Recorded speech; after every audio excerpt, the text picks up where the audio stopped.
Laissez-moi vous raconter. La première histoire que mon père m'a racontée, la première que j'ai racontée à chacun de vous.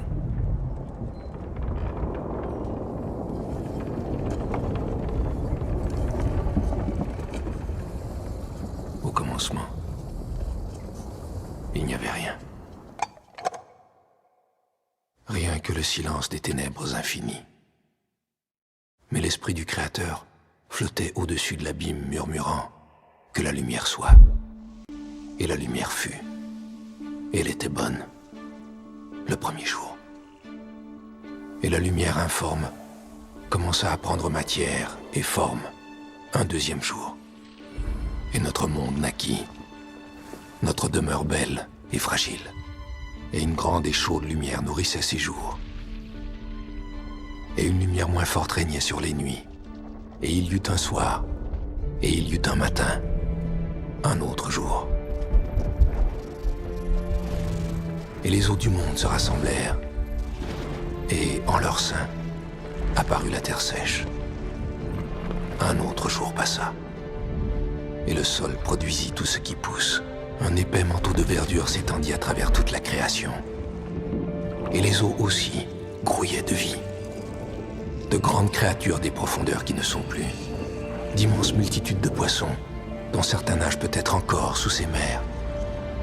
Et bientôt, les oiseaux ruisselaient dans le ciel. Et il y eut un soir, et il y eut un matin, un cinquième jour. Et voilà que le monde entier était peuplé d'êtres vivants. Tout ce qui glisse, tout ce qui rampe, et toute bête qui marche sur le sol. Et cela était bon, tout était bon. Il y avait la lumière, et l'air, et l'eau, et le sol. Tout était propre et pur. Il y avait des plantes, des poissons, des oiseaux et des bêtes, chacun selon son espèce.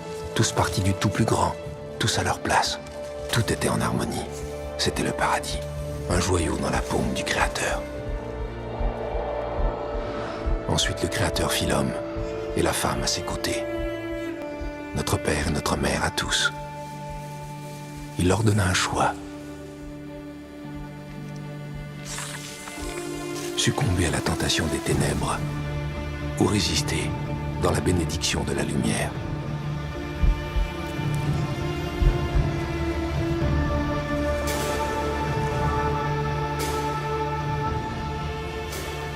Mais ils mangèrent le fruit défendu. Leur innocence fut anéantie. Ainsi, pendant 10 générations après Adam, le péché a marché en nous. Frère contre frère. Nation contre nation. L'homme contre la création. Nous nous tuâmes les uns les autres. Nous avons détruit le monde. C'est nous qui avons fait ça. C'est l'homme qui l'a fait.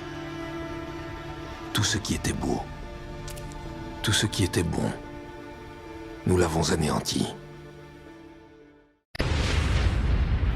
Matthieu, chapitre 24. Aussitôt après ces jours de détresse, le soleil s'obscurcira, la lune ne donnera plus sa lumière, les étoiles tomberont du ciel, les étoiles tomberont du ciel, tomberont du ciel, tomberont du ciel.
Lecture de l'Ancien Testament, livre de la Genèse, chapitre 1er.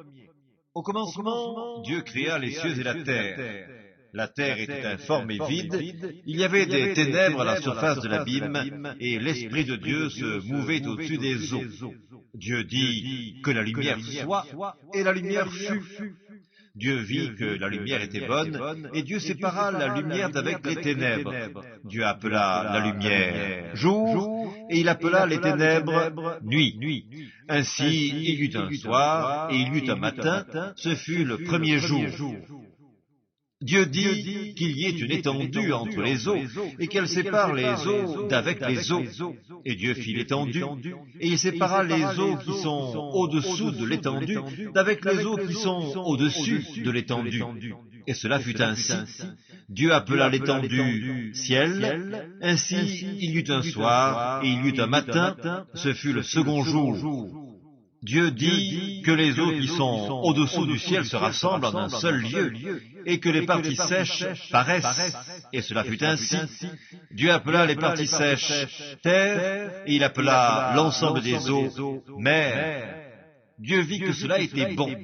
Puis Dieu dit que la terre produise de la verdure, de l'herbe portant de la semence, des arbres fruitiers donnant du fruit selon leur espèce, ayant en eux leur semence sur la terre. Et cela fut ainsi. La terre produisit de la verdure, de l'herbe portant de la semence selon son espèce, et des arbres donnant du fruit ayant en eux leur semence selon leur espèce. Dieu vit que cela était bon. Ainsi il y eut un soir et il y eut un matin, ce fut le troisième jour.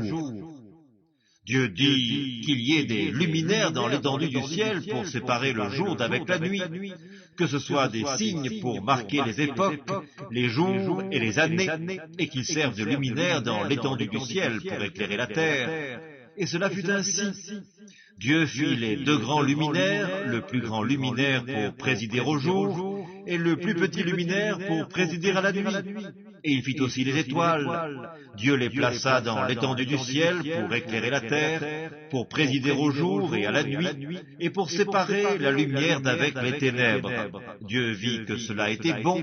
Ainsi il y eut un soir et il y eut un matin, ce fut le quatrième jour.